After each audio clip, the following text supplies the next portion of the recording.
বন্ধুরা, তোমরা কেমন আছো? আশা করি তোমরা খুব ভালো আছো। আমিও খুব ভালো আছি। আজকে তোমাদের আমি কাতলা মাছের রেসিপি করে দেখাচ্ছি।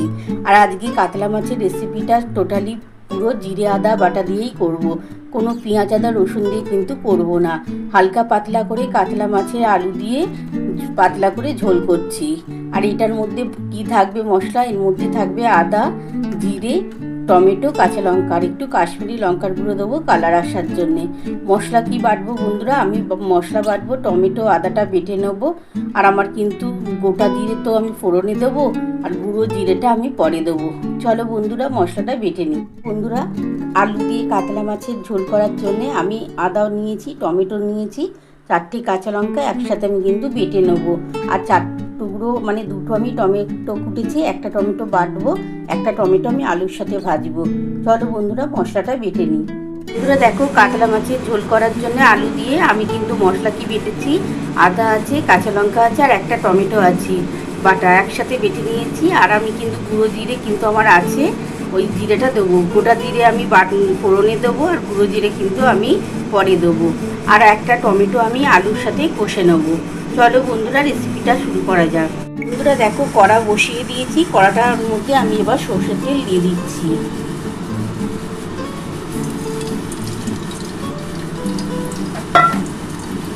বন্ধুরা দেখো, কাতলা মাছের মধ্যে নুন হলুদ মাখিয়ে নিয়েছি।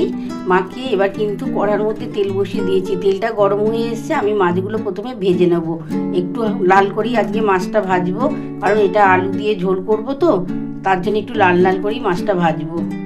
বন্ধুরা দেখো, তেলটা কিন্তু আমার গরম হয়ে গেছে। আমি কিন্তু এবার মাছগুলো ভেজে নিচ্ছি। মাছটা একটু লাল করেই ভাজবো আজকে বন্ধুরা, কারণ এটা আজকে আদা জিরে বাটা দিয়ে করবো তো, তার জন্য একটু লাল করেই ভাজবো। আর একটু হালকা পাতলা করেই করছি। আদা জিরে বাটা দিয়েও কিন্তু খুব ভালো খেতে লাগে। তোমরা একবার বাড়িতে কাতলা মাছের ঝোল করো, আলু দিয়ে করো, দারুণ খেতে লাগে এইভাবে। আমি মাছগুলো ভেজে নিচ্ছি।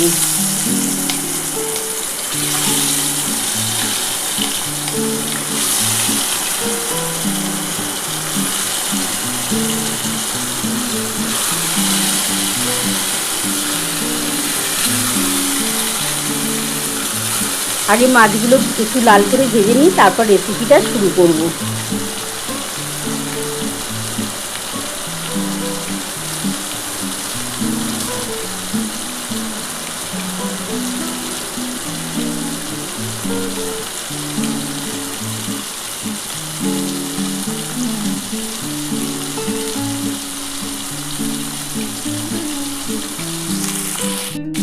বন্ধুরা দেখো, আমার এক পিঠ হয়ে গেছে। এবার আমি কিন্তু উল্টে দিচ্ছি। আর একটু কাতলা মাছটা একটু লাল করে ভাজবো, কারণ আলু দিয়ে ঝোল করবো তো। আর একটুখানি পেঁয়াজ আদা রসুন দিয়ে করলে একটু হালকা করে ভাজলেও কিন্তু ভালো লাগে, কিন্তু এটা যেহেতু জিরে আদা বাটা দিয়ে করবো, সেটা একটু লাল করেই ভাজবো মাছটা। এবার আমি বন্ধুরা উল্টে দিচ্ছি।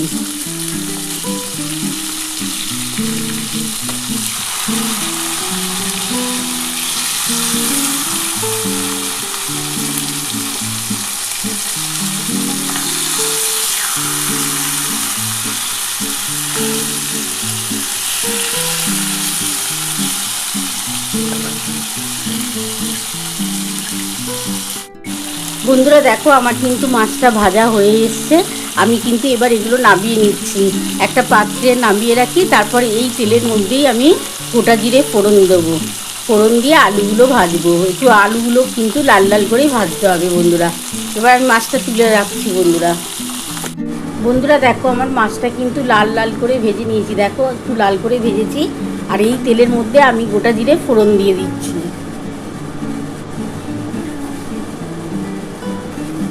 আমি অল্প সামান্য একটু গোটা জিরে ফোড়ন দিয়ে দিলাম।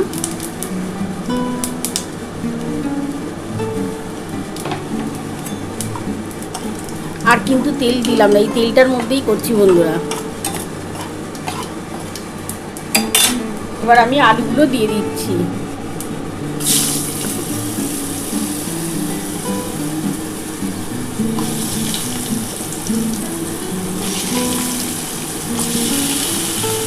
আলুটার মধ্যে একটুখানি হলুদ আর একটু নুন দিয়ে দিচ্ছি, ওই 2 চামচের মতন হলুদ আর 1 চামচ নুন দিচ্ছি।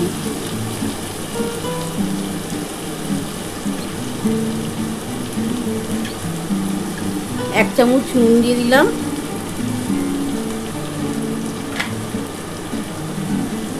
আর 2 চামচের মতন হলুদ দিচ্ছি। এবার এটা লাল লাল করে একটুখানি ভাজবো। আলুটা একটুখানি লাল করে ভাজার পর তারপরে আমি যে মশলাটা বেটে রেখেছি, আদা, টমেটো, কাঁচা লঙ্কা, সেটা আমি দিয়ে দেবো।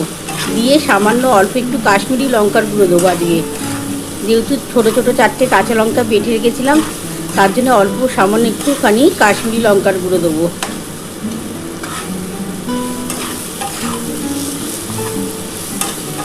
আর এরকম কিন্তু লম্বা লম্বা আলু দিয়ে কাতলা মাছের ঝোল ভালো লাগবে খেতে বন্ধুরা। আদা জিরে বাটা দিয়ে খেতে খুবই ভালো লাগে। সবসময় তো পেঁয়াজ আদা রসুন নয়তো পোস্ত দিয়ে যে কোনোভাবে করা হয়, কিন্তু এরকম আদা জিরে বাটা দিয়ে করে দেখো বন্ধুরা, শরীরের পক্ষে খুবই উপকার। আমি এর মধ্যে এবার সামান্য একটুখানি চিনি দিয়ে দিচ্ছি।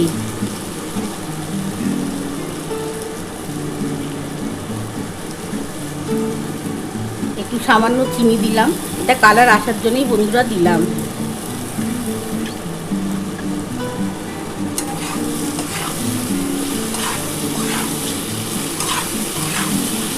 দেখো আলুটা কিন্তু লাল করে ভাজা হয়ে গেছে।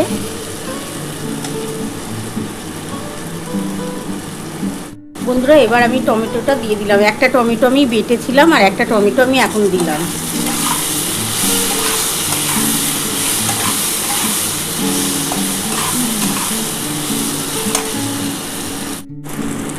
বন্ধুরা দেখো আলুটার মধ্যে এবার আমি কিন্তু মশলাটা দিয়ে দিচ্ছি, যে আদা, কাঁচা লঙ্কা, টমেটো বাটা দিয়ে দিলাম। বন্ধুরা দেখো এর মধ্যে আমি একটু কাশ্মীরি লঙ্কার গুঁড়ো দিচ্ছি। এই যে দেখো বন্ধুরা, আদা কাঁচা লঙ্কা আর টমেটো বাটা দিয়ে দিয়েছিলাম, আর একটা টমেটোও দিয়ে দিয়েছি গোটা। আর এই যে দেখো কাশ্মীরি লঙ্কার গুঁড়ো দিচ্ছি, একটু কালার আসার জন্য দিচ্ছি।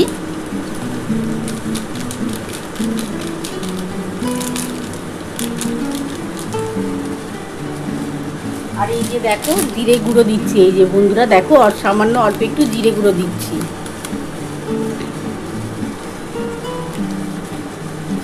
এবার ভালো করে কিন্তু মশলাটা কষাতে হবে।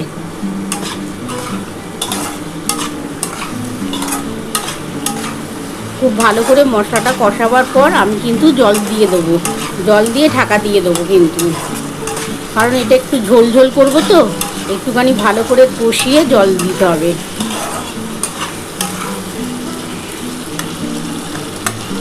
টমেটোটা একটুখানি দেখো এই যে খুন্তি দিয়ে ভেঙে ভেঙে দিচ্ছি। টমেটোর পরিমাণ একটু বেশি দেবে, খেতে খুব ভালো লাগবে।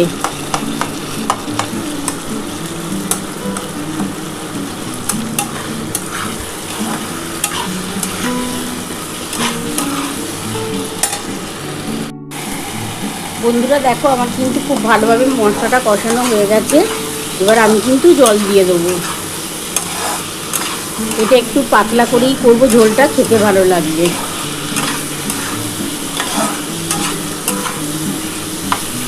খুব ভালো করে কিন্তু মশলাটা কষাতে হবে। দেখো খুব ভালো করে কিন্তু আমার মশলাটা কষানো হয়ে গেছে। এবার জল দিয়ে দিলাম বন্ধুরা।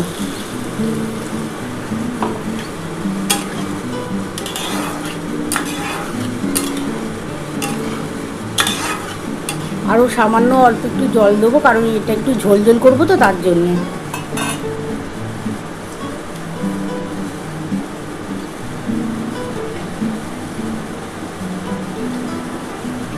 আর একটু জল দিয়ে দিচ্ছি বন্ধুরা, একটু ঝোল ঝোল হলে খেতে ভালো লাগবে।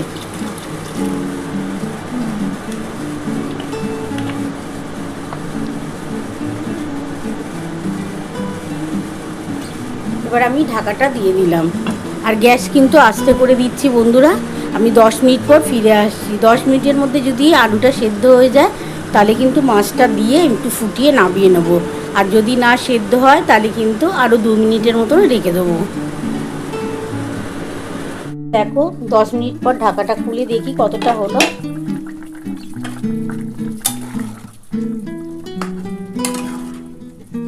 তো আলুটা দেখে নিই বন্ধুরা।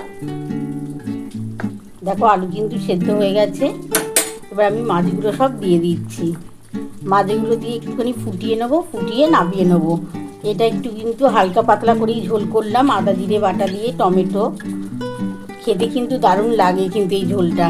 এটা লেবু দিয়ে কিন্তু খাবে বন্ধুরা, খুবই টেস্ট লাগবে।